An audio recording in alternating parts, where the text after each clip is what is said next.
Dios los bendiga, hermanos. Buenas tardes. ¿Cómo están todos? Ojalá se encuentren bien.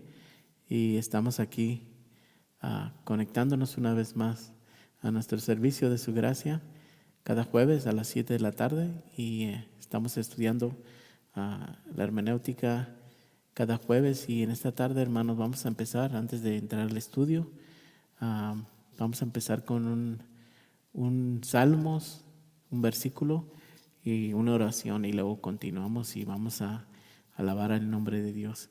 El Salmos 91, versículo 2, Salmos 91, versículo 2 nos dice: declaro lo siguiente acerca del Señor. Solo Él es mi refugio, mi lugar seguro.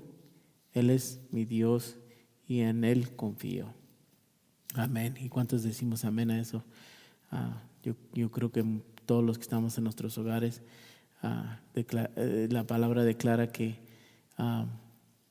acerca de nuestro Señor, que Él es nuestro refugio, Él es el lugar seguro y en Él tenemos que confiar. Y en esta tarde vamos a hacer una breve oración. Padre, en esta tarde te agradecemos, Señor, porque sabemos, Señor, que tú eres ese refugio, Señor, ese lugar seguro donde podemos estar, Señor, confiados que tú estás con nosotros y que todo obra para bien, cualquier cosa que esté pasando en nuestras vidas. Señor, queremos darte las gracias por este día, por este tiempo, Señor. Señor, usa estos cantos, Señor, para que el pueblo te pueda alabar y glorificar y decirte, Señor, que bendito eres, Señor, bendito eres tú, Señor. Y queremos, Señor, en esta tarde, Señor, reconocerte, Señor, como Señor y Salvador de nuestras vidas. Queremos exaltarte y glorificarte y te damos las gracias, Señor, por todo lo que haces. En el nombre de Jesús, amén, amén. Y vamos a cantar unos cantos, hermanos, ahí donde está en su casa. Vamos a alabar el nombre de Dios.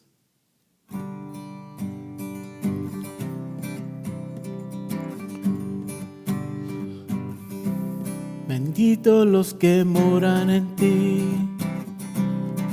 por siempre te alaban, cuya fuerza está en ti, y en Dios está su corazón.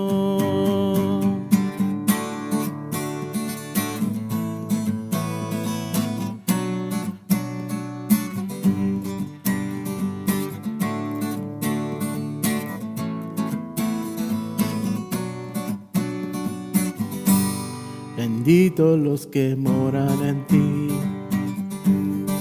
por siempre te alaban, cuya fuerza está en ti, y en Dios está su corazón. Benditos los que moran en ti, por siempre te alaban, cuya fuerza está en ti, y en Dios está su corazón. Iremos con poder, hasta el fin tu rostro ver. Escúchanos, oh Dios poderoso. Bendice hoy nuestra tierra al adorar. Escúchanos, oh Dios poderoso. Bendice hoy nuestra tierra al adorar. Benditos los que moran en ti, por siempre te alaban, cuya fuerza está en ti, y en Dios está su corazón. Benditos los que moran en ti, por siempre te alaban, cuya fuerza está en ti.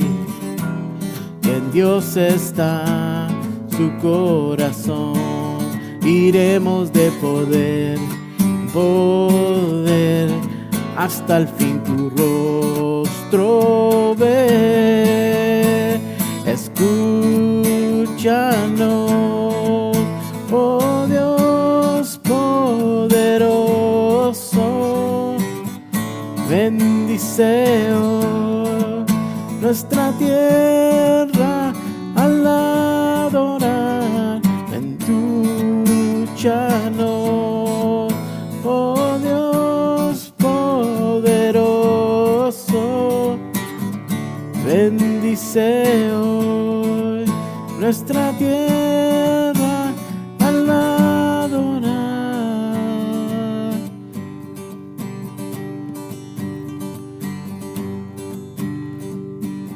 Porque tú eres santo, porque tú eres santo, porque tú eres santo, Dios. Porque tú eres santo, porque tú eres santo, porque tú eres santo, Dios. Porque tú eres santo, porque tú eres santo, porque tú eres santo, Dios. Porque tú eres santo, porque tú eres santo, porque tú eres santo, Dios. Escúchanos, oh Dios poderoso, bendice hoy nuestra tierra al adorar. Escúchanos, oh Dios poderoso,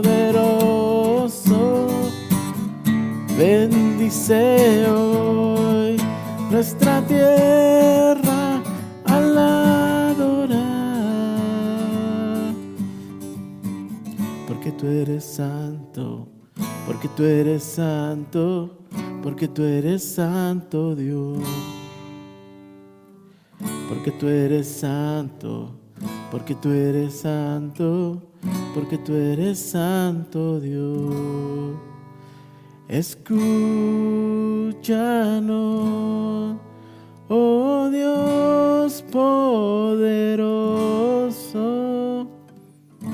bendice hoy nuestra tierra al adorar. Escúchanos, oh Dios poderoso, bendice hoy nuestra tierra al adorar. Gracias, Señor. Escucha nuestra voz.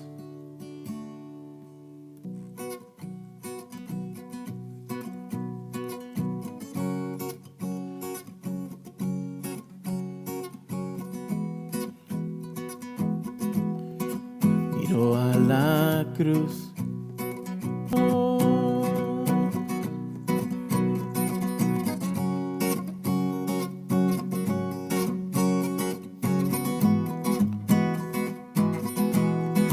y sin merecer, quebrantado, asombrado en la cruz, confesaré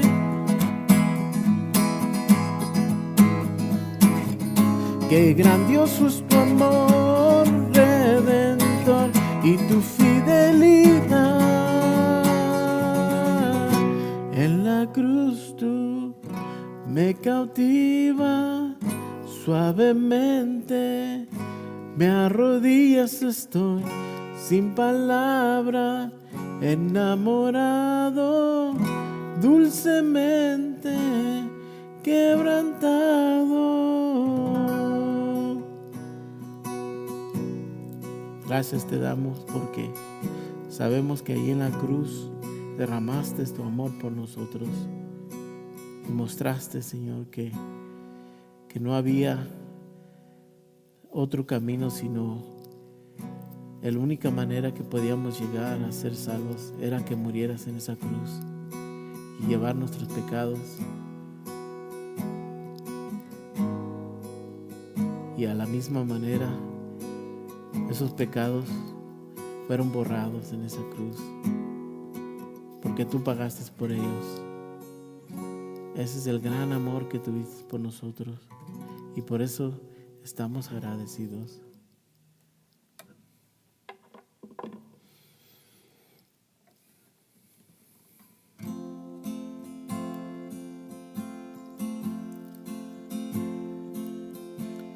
Quiero buscarte a ti con todo mi corazón, según tu ordenanza y no en mi razonamiento. Dile otra vez, quiero buscarte a ti. Quiero buscarte a ti con todo mi corazón, según tu ordenanza y no en mi razonamiento.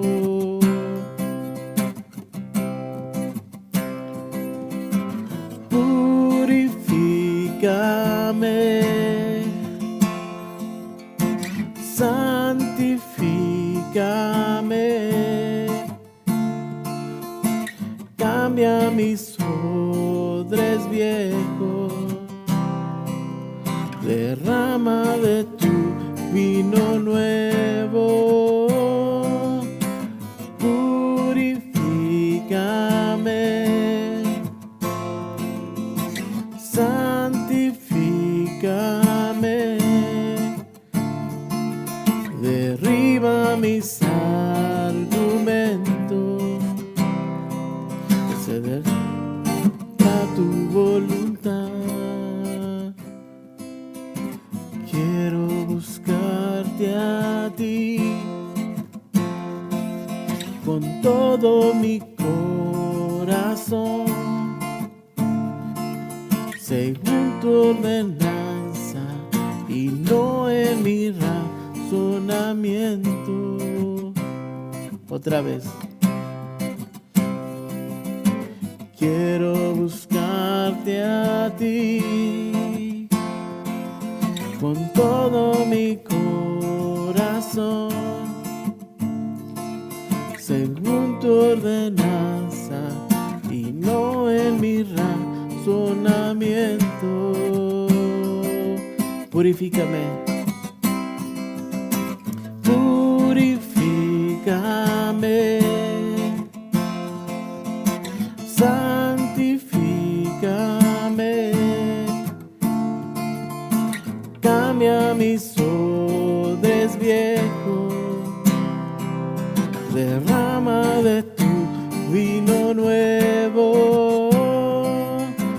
Purifícame, santifícame, derriba mis argumentos que se levantan contra tu voluntad. Purifícame, santifícame, cambia mis odres viejos, se levantan contra tu voluntad. Purifícame, santifícame, cambia mis odres viejos, derrama de tu vino nuevo. Purifícame, santifícame, derriba mis argumentos que se levantan contra tu voluntad.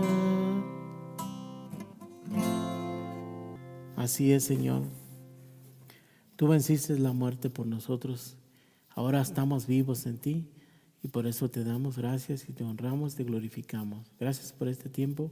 Te pedimos que al abrir tu palabra, que tu Espíritu Santo ilumine nuestras mentes para entender lo que quieres para cada uno de nosotros. Te damos la honra y la gloria en el nombre de Jesús. Amén. Buenas tardes, hermanos, y bienvenidos una vez más a nuestro servicio de los jueves. Somos la iglesia de Calvary Church. Es el ministerio de su gracia y estamos contentos de estar aquí una vez más con ustedes compartiendo la palabra de Dios y le damos gracias a Dios por cada uno de ustedes y que ojalá estén bien y les mandamos saludos a todos y estamos aprendiendo una clase de hermenéutica y ya vamos en la parte número 18, que acabamos la 17 la semana pasada. Pero antes de empezar vamos a hacer una breve oración y empezamos. Incline su rostro ahí conmigo y vamos a darle gracias a nuestro Dios. Padre, en esta tarde, gracias te damos, Señor, por permitirnos, Señor, un día más. Señor, te damos gracias, Señor, por tu protección, Señor, por todo lo que, Señor, nos da, Señor. Todas las cosas que, Señor, tus bendiciones, Señor, todo lo que haces en nuestras vidas, Señor, y hasta las luchas y las pruebas, Señor, que vienen a nuestras vidas, que sabemos, Señor, que ayudan para bien a todos aquellos que te aman, Señor, con todo su corazón. Y sabemos, Señor, que hay muchos de nosotros y en nuestras iglesias, Señor, que están pasando por luchas, por pruebas. Y te pedimos, Señor, que tú estés, Señor, ahí con ellos y los fortalezcas, Señor. Que tú, Señor, te muevas en sus vidas, Señor, y que ellos puedan sentir, Señor, que tú estás allí con ellos y que no los vas a abandonar y que Señor, tú los vas a sacar adelante, Señor, porque tú prometiste, Señor, que en las luchas y en las pruebas ibas a estar con nosotros hasta salir de ellas y, Señor, que ibas a usar estas tribulaciones y luchas, Señor, para fortalecernos, para que nuestra fe crezca más y más en ti, Señor. Pero te damos gracias, Señor, porque sabemos que usas todo, Señor, para bien, Señor, y no para mal, Señor. Por eso te alabamos, te glorificamos y te pedimos, Señor, que en esta tarde, Señor, tú nos ayudes, Señor, a través de tu Espíritu Santo a entender tu palabra, Señor, y para tener todo, Señor, lo que aprendemos, Señor, en mente para poder practicarla, Señor, y vivirla y ayudar a otros también a compartirla con otros. Te damos gracias, te honramos, te glorificamos en el nombre de Jesús. Amén. Bueno, vamos a continuar nuestra clase de la hermenéutica y estamos, hermanos, la semana pasada, como les dije, era la parte número 17, pero cubrimos varios puntos, 6 puntos de la hermenéutica y el uno era, se los voy a repetir para que los tenga allí, si no los anotó todos, pero el número 1 era, ya vimos que no podemos enseñar una doctrina con un solo versículo, sino que tenemos que ver todo el panorama de la Biblia. Ese era el punto número 1. Y el punto número 2 es el valor de una palabra no depende de sí misma, sino del restante o la relación de las restantes palabras del contexto. Y esa es la número 2. Y la número 3 dice, la puede marcar, el significado de una palabra lo debemos determinar tomando en cuenta el marco cultural y de costumbre de la época del texto. Se lo voy a repetir. El significado de una palabra lo debemos determinar tomando en cuenta el marco cultural y de costumbre de la época del texto. Esa es el número 3. Y ahora el número 4 es tomar las frases o las palabras en su contexto, analizando versículos anteriores y posteriores. Y el número 5 es que debemos diferenciar en las escrituras un principio permanente de un principio temporal. Y la número 6 dice, márquela, debemos de diferenciar entre un principio y una costumbre. Una vez más, debemos de diferenciar entre un principio y una costumbre. De allí nos quedamos la última vez que estuvimos reunidos el jueves a través de estos medios. Y en esta tarde queremos continuar, hermanos, y vamos a entrar a la hermenéutica parte 18. Y el tema en esta tarde vamos a estar viendo el punto número 7, que viene siendo, lo puede marcar allí, los hebraísmos. Y esta es parte de la interpretación. Recuerde que todavía estamos en cuántos puntos tiene la hermenéutica. ¿Se acuerda? Primero la observación, la interpretación y la aplicación. Y todavía estamos debajo de la interpretación. Y vamos a estar viendo los hebraísmos. Y tenemos que acordarnos, hermanos, que la Biblia se escribió dentro de un contexto del pueblo judío. Y ellos hablaban el hebreo. Entonces hay un lenguaje que se conoce como hebraísmos. Hebraísmos. Puede que alguien ya haya escuchado esta palabra, o puede que hay otros que nunca habían escuchado esta palabra, pero ¿qué son los hebraísmos? Bueno, los hebraísmos son, márquelo, los hebraísmos son expresiones propias de los judíos. ¿Qué son? Son expresiones propias de los judíos. Así como nosotros los hispanos o los mexicanos tenemos mexicanismos, ¿no? Por ejemplo, cuando decimos ya me cayó el 20, ¿qué significa eso para nosotros? Nosotros entendemos como hispanos que ya me cayó el 20 significa que ya entendí. Y esto de ya me cayó el 20 viene escuché a alguien que dijo que viene de donde, si recuerda, cuando le echabas monedas al teléfono que tenía, iba usted y le echaba monedas para poder hacer una llamada. Y si usted no le echaba antes, pues si usted no le echaba más dinero cuando se le acababan los 20 centavos, le tenía que echar otros 20, y si no le echaba, ya no escuchaba. Le tenía que caer el 20 ahí adentro otra vez para poder escuchar a la otra persona y entender lo que está diciendo. Entonces, es lo que está diciendo este dicho, ya me cayó el 20, que ya entendí, ya escuché otra vez porque ya cayó el 20. Por eso ya me cayó el 20, es lo que significa esto. Pero eso es así los hebreos también, hermanos, tenían lenguaje que es importante considerar. Entonces ahora debemos poner atención a estas expresiones.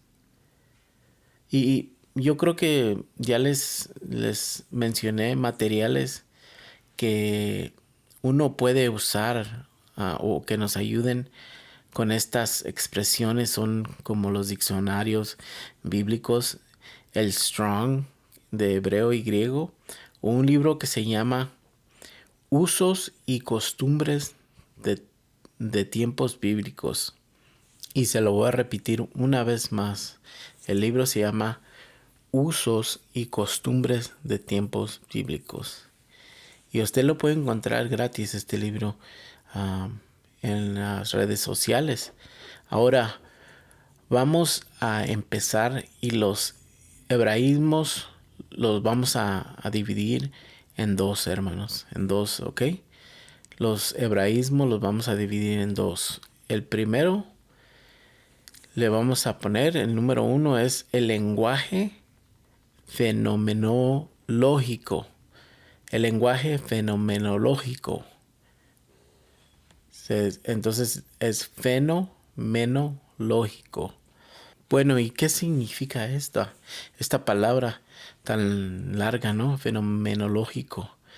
Bueno, esto significa que los hombres que escribieron la Biblia describían las cosas tal como aparecen a simple vista. Ok, una vez más, dice, el lenguaje fenomenológico significa que los hombres que escribieron la Biblia describían las cosas tal como aparecen a simple vista.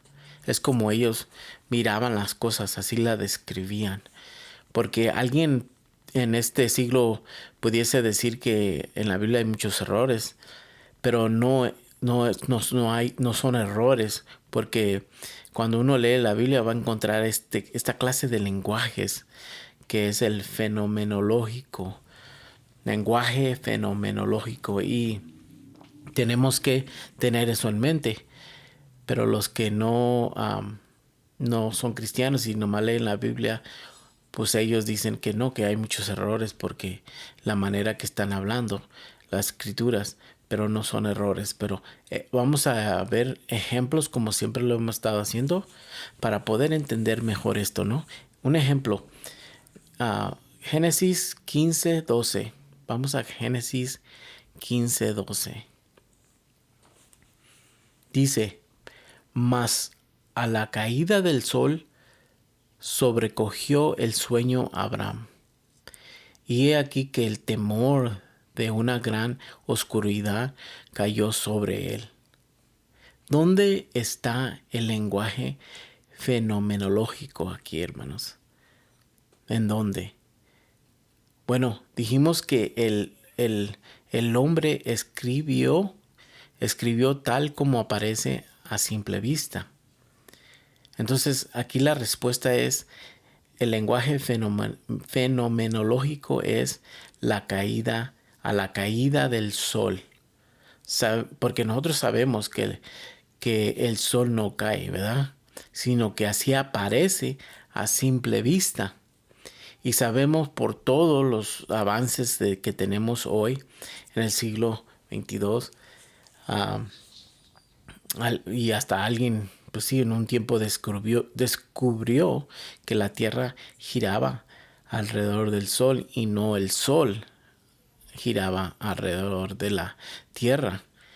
Entonces, un científico puede decir que eso es un error cuando él ve estas cosas en la Biblia, pero no, porque los que escribieron la Biblia no eran científicos, como los de hoy, sino que ellos lo describieron como ellos lo percibían a simple vista, a la caída del sol, dice.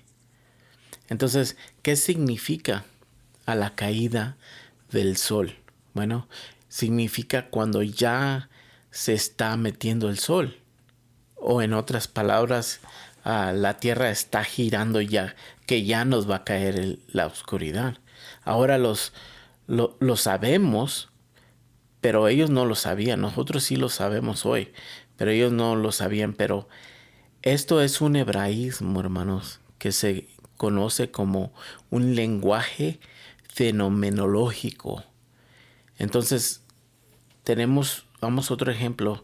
Vamos a Éxodo 22:26.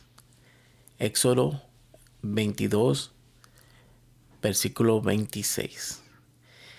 Dice, si tomares en prenda el vestido de tu prójimo a la puesta del sol, se lo devolverás. Aquí es un poquito diferente del otro verso que vimos. Aquí está diciendo la puesta del sol, a la puesta del sol. ¿Cuándo es esto? Bueno, esto es cuando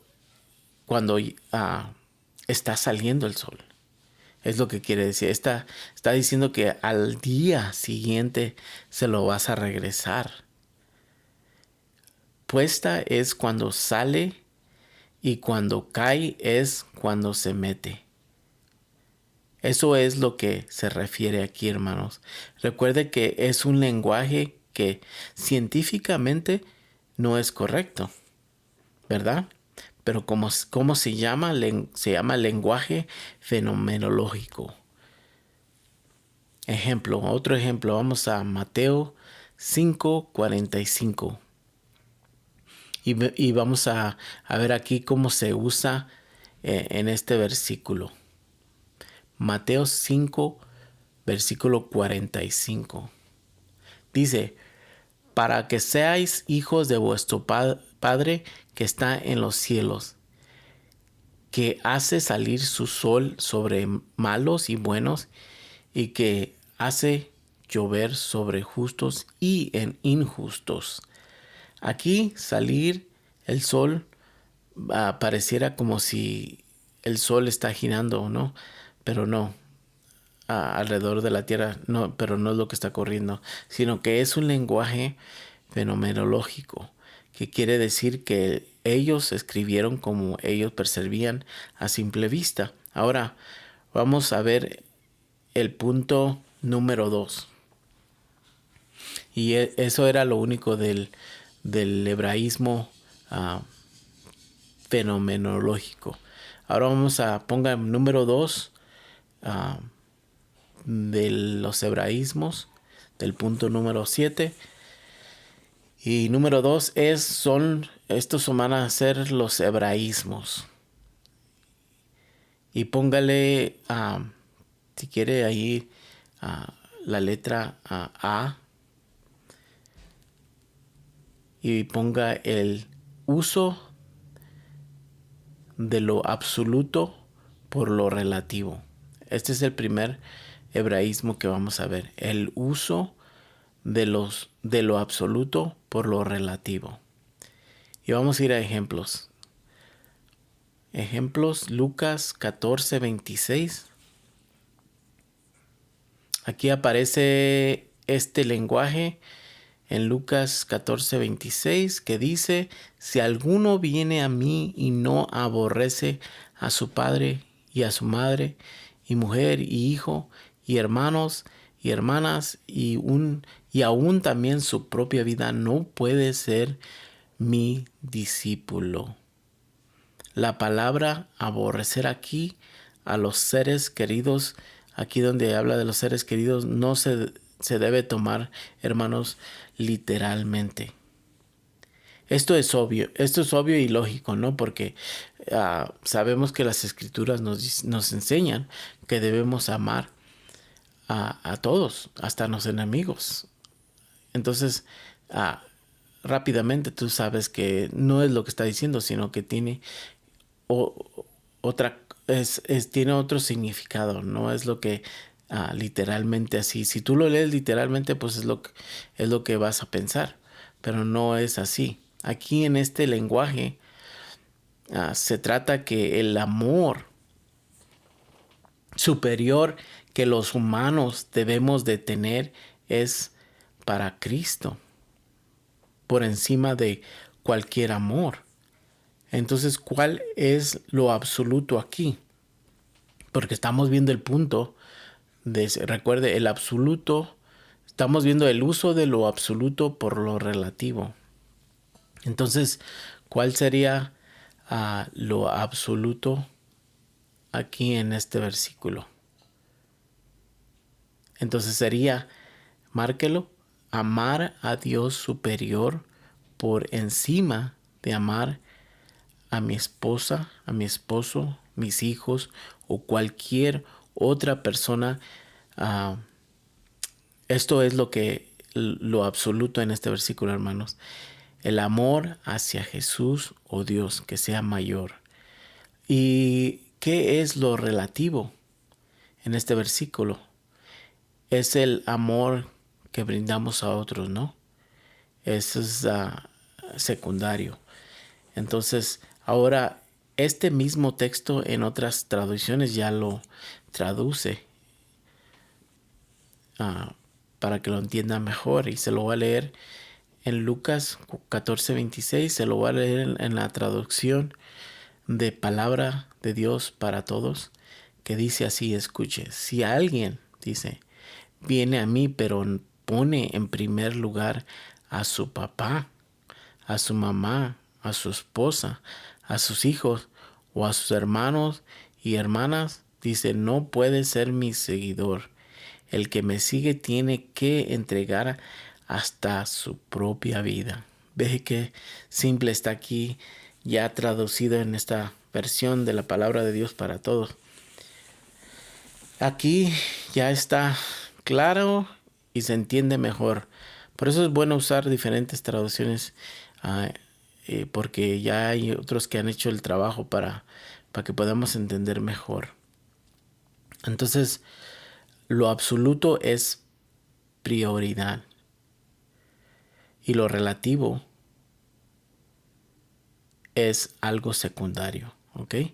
Entonces, lo absoluto es una prioridad, lo número uno, amar a Dios, como en este verso, y lo relativo ya viene siendo lo secundario, que viene siendo el amor por otros. Entonces, aborrecer significa amar menos, amar menos.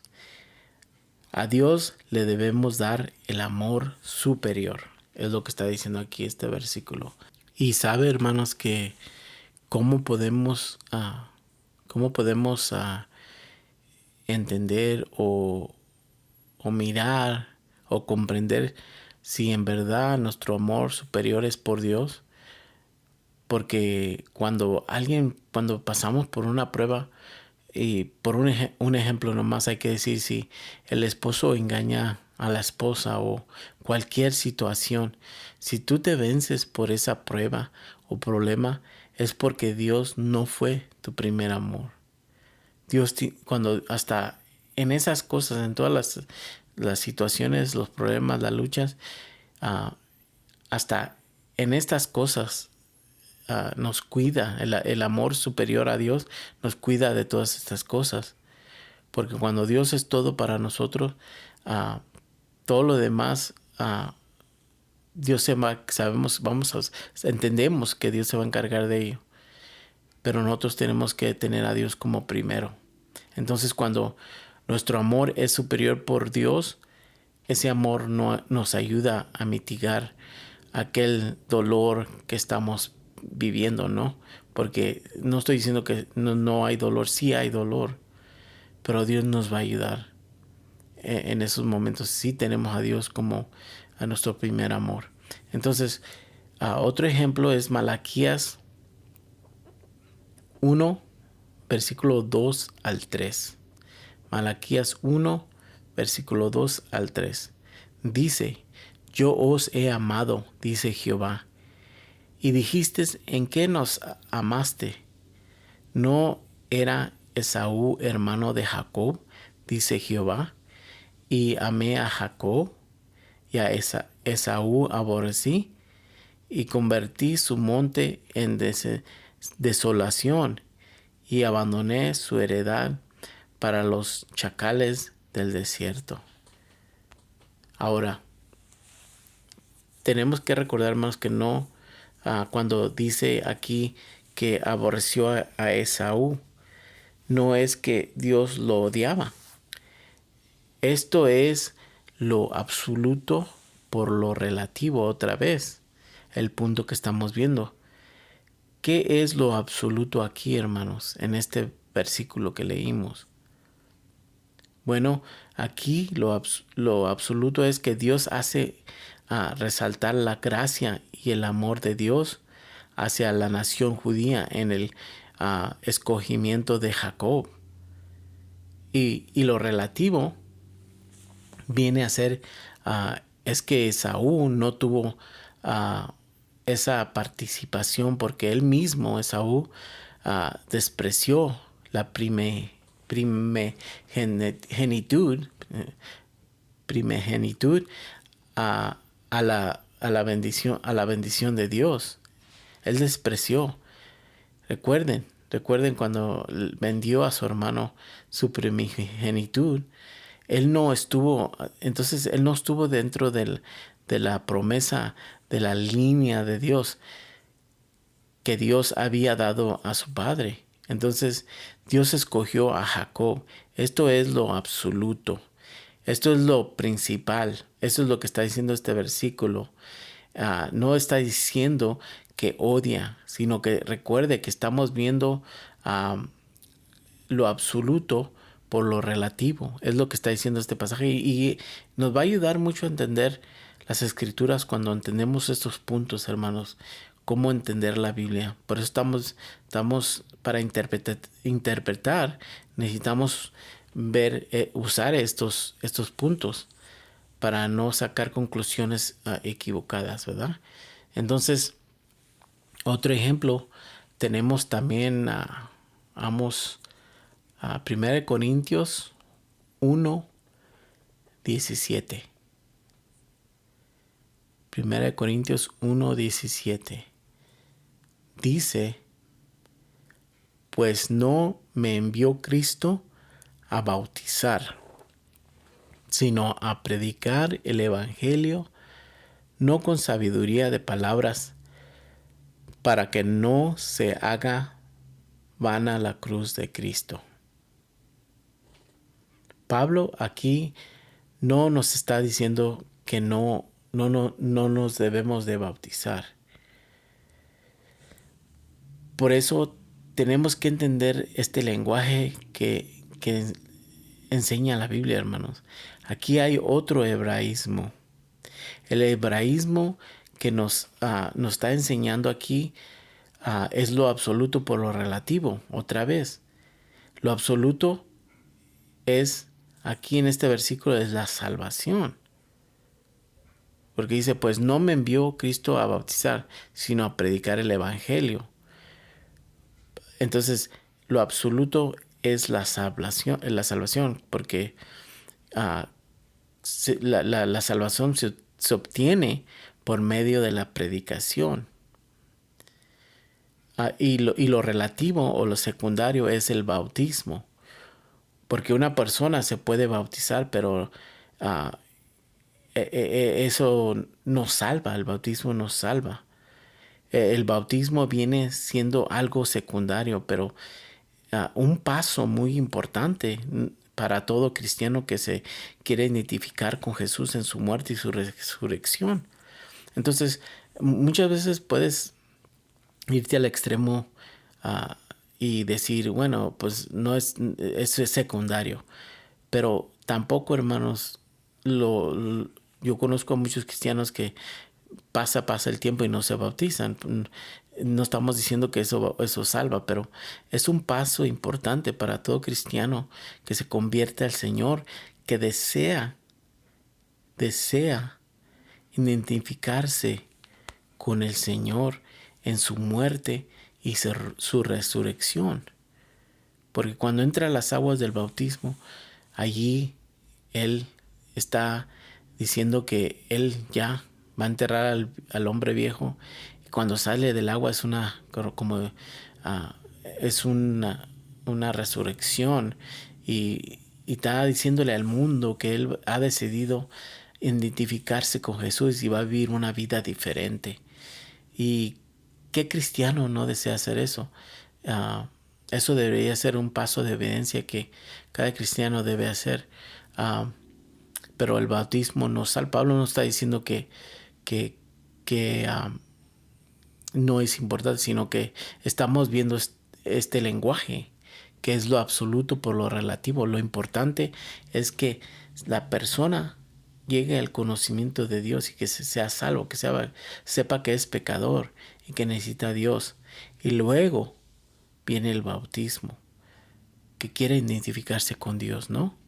Entonces, eso es muy importante y por eso hay que entender clase de lenguaje. Otro ejemplo, vamos a Marcos 9:37. Marcos 9:37.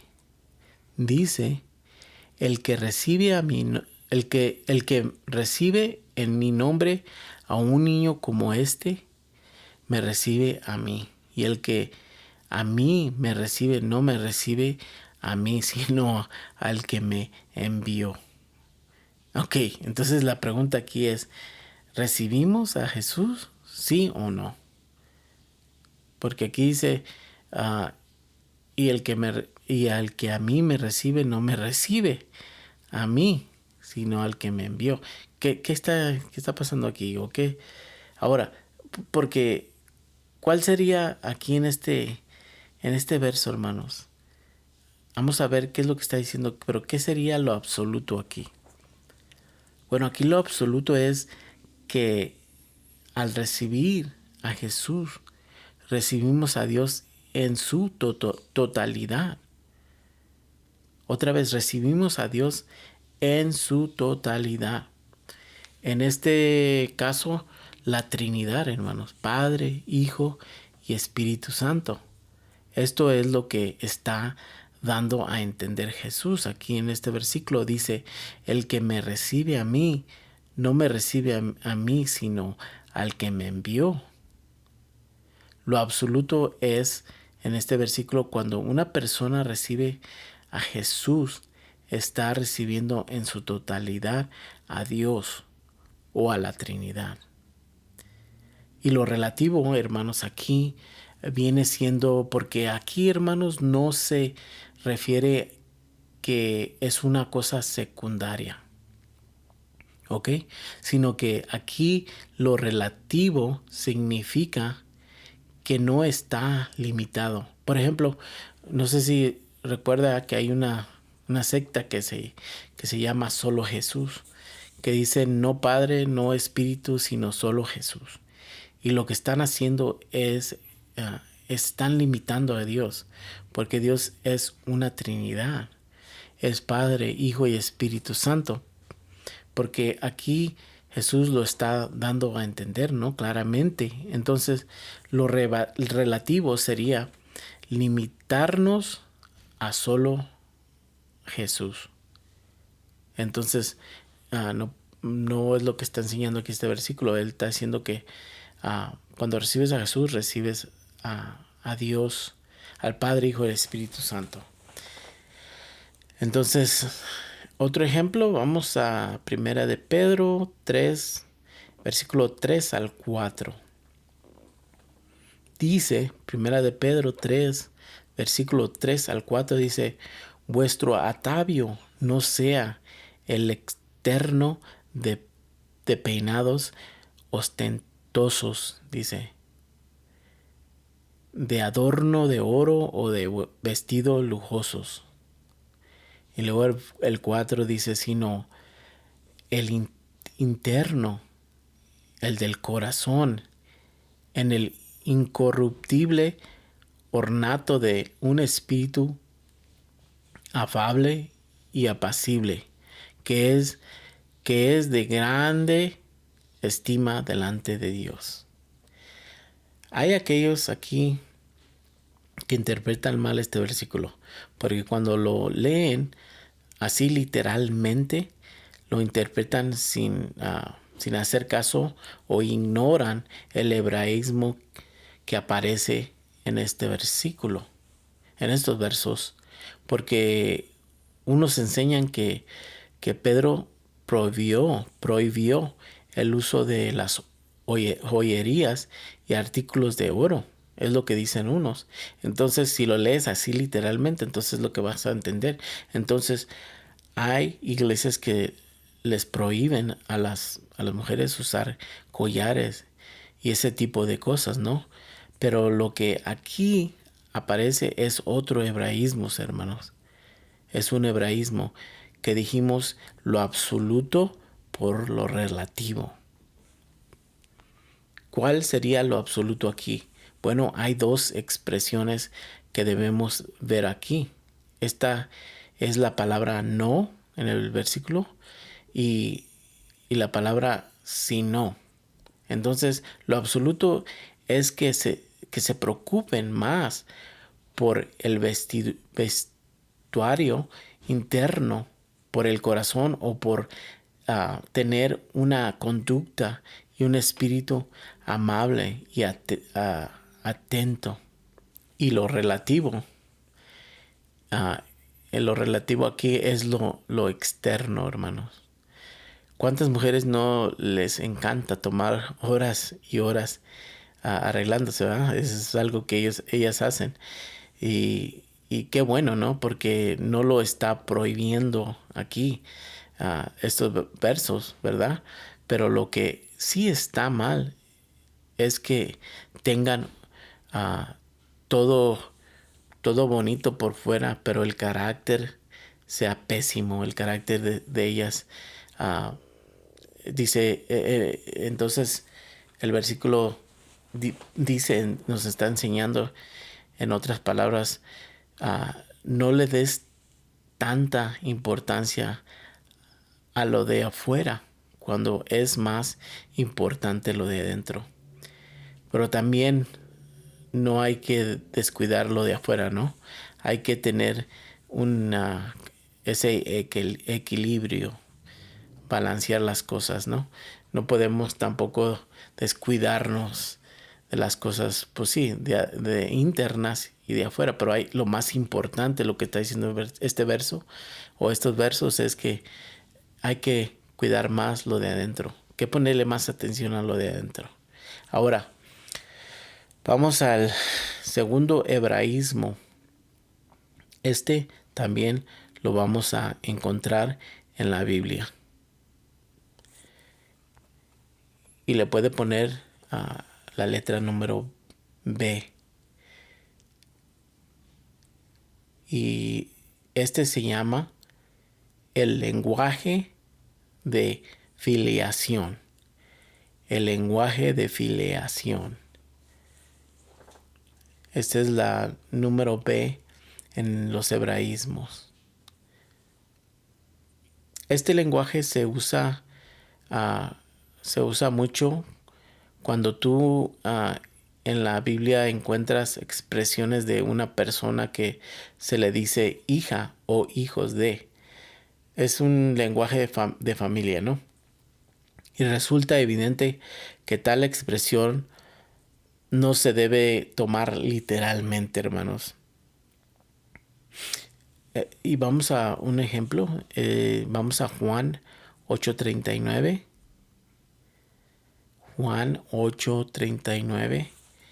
Y aquí los fariseos están discutiendo con Jesús. Y dice, aquí donde vamos a leer, dice, respondieron y le dijeron, nuestro padre es Abraham. Jesús les dijo, si fueses hijos de Abraham, las obras de Abraham harías. Hijos de, aquí la palabra hijos de es el lenguaje de filiación. Literalmente no podemos tomar y decir que son ellos hijos de Abraham, ¿verdad? Porque Abraham vivió mucho tiempo antes de ellos. Pero aquí la expresión hijos de Abraham significa que ellos no estaban haciendo las obras de fe que hacía Abraham o que hizo Abraham. Jesús les dijo, si fueses hijos de Abraham, las obras de Abraham harías. Pregunta, ¿qué clase de obras hizo Abraham? Bueno, él hizo obras de fe. Por ejemplo,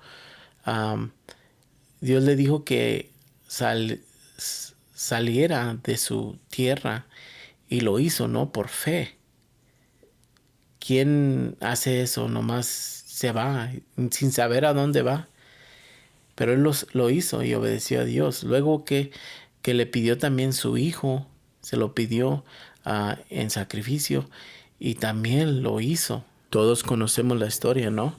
Y sabemos que no lo hizo porque al final, porque eso solo era una sombra de lo que Dios iba a hacer con su hijo en la cruz, que él iba a sacrificar su vida por nosotros en esa cruz. Pero esas son las obras de fe. Entonces Jesús les estaba diciendo que si fueran hijos de Abraham, las obras de fe de Abraham harían y me creyeran, porque no estaban creyendo en Jesús. Y lo que menos tenían era fe, como Abraham.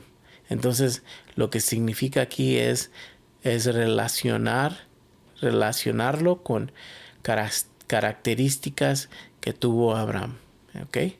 Entonces, vamos a ver un ejemplo más. Vamos a ver Lucas 3, 7 al 8. Lucas 3, 7 al 8. Dice, y decía a las multitudes que salían para ser bautizadas por él: oh generaciones de víboras, ¿quién os ha enseñado a huir de la ira venidera? Haced pues frutos dignos de arrepentimiento, y no comencéis a decir dentro de vosotros mismos: tenemos a Abraham por padre. Porque os digo que Dios puede levantar hijos a Abraham, aunque aún de estas piedras. Otra vez, no se puede tomar esta expresión literal, hijos de Abraham, como ellos pretendían, ¿no? Decir que ellos pretendían decir que eran hijos de Abraham. Aquí la palabra ser hijos de Abraham se refiere a ser descendientes de Abraham.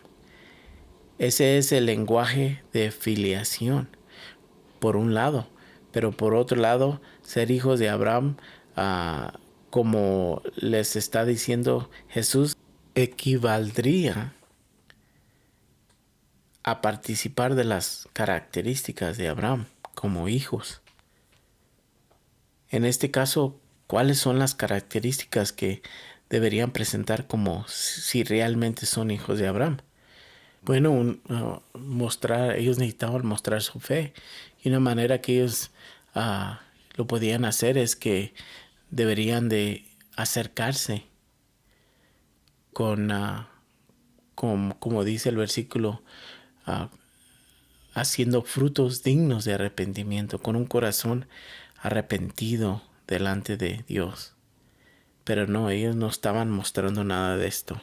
Ahora vamos a un último ejemplo, y aquí en Juan 8:44, Jesús hablando con los religiosos dice el versículo 8 de Juan, el capítulo 8, versículo 44, dice: vosotros sois de vuestro padre el diablo, y los deseos de vuestro padre queréis hacer. El que ha sido homicida desde el principio y no ha permanecido en la verdad, porque no hay verdad en él. Cuando habla mentiras, de suyo habla, porque es mentiroso y padre de mentiras. Ellos le decían a Jesús que eran hijos de Dios, pero realmente Jesús les dice que ellos son hijos del diablo. Ahora, literalmente, ¿el diablo era padre de ellos? No. Por eso no podemos tomar las palabras literalmente. Entonces, ¿qué significa este lenguaje de filiación? Significa que ellos mostraban las características que tenía el padre, pues sí, el diablo, Satanás, como las características que él muestra son mentiras, odio, homicidio, y ellos querían matar. ¿Te acuerdas que ellos querían matar a Jesús? Entonces estaban mostrando estas características. Por eso les dice que el diablo era su padre, porque las obras de él querían hacer. Entonces, este es un lenguaje de filiación. Y aquí vamos a acabar y vamos a dejarlo una parte más de los hebraísmos para la siguiente vez que estemos juntos. Y vamos a hacer una breve oración y oramos y nos despedimos. Y estamos contentos de que pudieron estar con nosotros en esta tarde. Les mandamos un abrazo y le damos gloria a Dios y honra a Dios por cada uno de sus vidas, ¿no?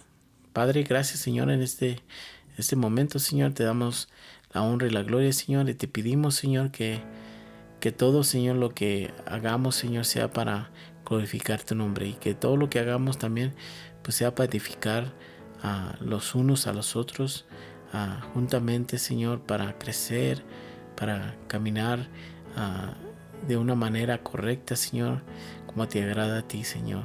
Y te pido, Señor, que cada día nos enamoremos más de tu palabra, Señor, y que a través de estas enseñanzas, Señor, podamos, Señor, comprender mejor y correctamente tu palabra, Señor, y que la podamos, Señor, transmitir a otras personas que también quieran crecer en tu palabra y que quieran entenderla mejor. Te doy gracias, Señor, por este tiempo, Señor. Te amamos. Ayúdanos, Señor, a seguir adelante para honrar tu nombre. En el nombre de Jesús. Amén.